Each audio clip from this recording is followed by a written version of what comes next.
मैं आज आप लोगों के बीच में आया हूँ धारवाड़ा इलेक्शन को लेके जो फर्जी डॉक्यूमेंट पे कंवर सिंह जी ने चुनाव लड़ने का जो काम किया था उसके विरोध में मैं सरकार से मांग करता हूँ और अपने अधिकारियों से और चुनाव आयोग से मैं मांग करता हूँ कि ऐसे आदमी जिन्होंने की योग्यता पूरी नहीं करता चुनाव लड़ने की, उन्होंने कहीं ना कहीं जनता को धोखा देके, प्रशासन को और चुनाव आयोग को धोखा देके 10वीं बिना पास किए हुए नकली सर्टिफिकेट के आधार पर उन्होंने चुनाव लड़ा है। तो इसकी उनको पद पे कोई भी उनको ओथ नहीं दिया जाना चाहिए और इसकी एक निष्पक्ष जांच होनी चाहिए, क्योंकि कानून के सामने कोई भी आदमी अपराधी होता है तो उसको बिना जांच किए हुए अगर अपराधी उसका साबित होता है तो ऐसे पद पर उनको नहीं बैठाना चाहिए। मैं तो सरकार से भी अपनी से मांग करूंगा, हमारी सरकार है वो बड़े अच्छे काम करती है और निष्पक्ष रूप से वो सभी का जो सच होता है उनका साथ देती है। तो मेरी अपनी सरकार से मैं निवेदन करूंगा कि जिस तरह से इन्होंने जो चुनाव लड़ा है और फर्जी सर्टिफिकेट पे चुनाव लड़ा है, तो इनको जब तक इसकी जांच पूरी ना हो जाए ना तो इनको कोई ओथ देना चाहिए ना कोई पावर देनी चाहिए, क्योंकि अगर ऐसे आदमी को ओथ और पावर दी जाती है तो जनता का जो विश्वास है वो टूटता है और जनता का विश्वास जहाँ टूटता है तो कहीं ना कहीं वो खुद भी कानून को फॉलो करने में आगे वो उतनी तत्परता नहीं दिखाते हैं। जी, अगर सरकार प्रशासन इस पर कोई आपकी शिकायत पर स्टेप नहीं लेता है, किसी तरह की कार्रवाई नहीं करता है, तो आपका क्या कदम होगा? देखिए, हमारे सारे अफसर जो हैं मुझे नहीं लगता कि वो इसमें कोई डिले करेंगे। मुझे उनसे उम्मीद है कि वो दूध का दूध और पानी का पानी ज़रूर करेंगे और अगर किसी वजह से अगर वो जांच में किसी तरह से देरी होती है तो मैं कोर्ट का सहारा लूँगा, कोर्ट में जाऊँगा और कोर्ट के माध्यम से मैं अपनी जो भी न्याय लेने की प्रक्रिया है उसको पूरा करूँगा।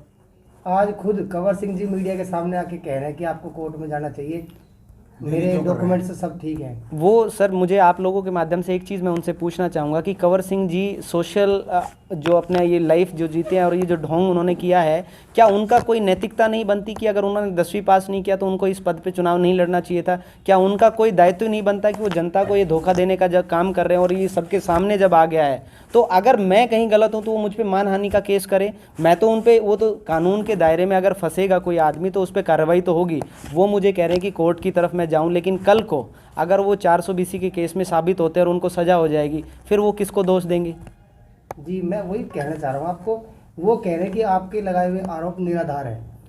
मेरे आरोप अगर निराधार है तो वो कोर्ट में जाए और मेरे ऊपर मानहानि का केस दर्ज करें। मेरा एक भी आरोप मैंने जो उन पे लगाया किसी भी तरह से कोई झूठ नहीं है और समय के साथ साथ ये सारी चीज़ें सच भी साबित हो जाएंगी कि उन्होंने जो 1981 का जो अपना 10वीं का सर्टिफिकेट लगाया है, ना तो वो बोर्ड कहीं एग्जिस्ट करता है, ना उन्होंने किस स्कूल से ये 10वीं पास की है, ना उस सर्टिफिकेट में ऐसा कुछ लिखा हुआ है।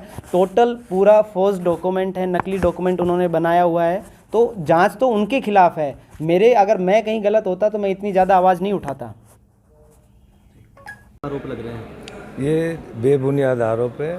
मेरे डॉक्यूमेंट्स ओरिजिनल हैं और रिटर्निंग अधिकारी ने जांच का 2 दिन का टाइम होता है, उसमें जांच भी किया है और फिर भी अगर संदीप बोहरा को कोई एतराज़ है तो वो अपनी कार्रवाई करे और जांच कराए, चाहे वो कोर्ट में जाए, कहीं भी जाए। मेरे डॉक्यूमेंट्स में कोई डुप्लीकेसी नहीं है साहब।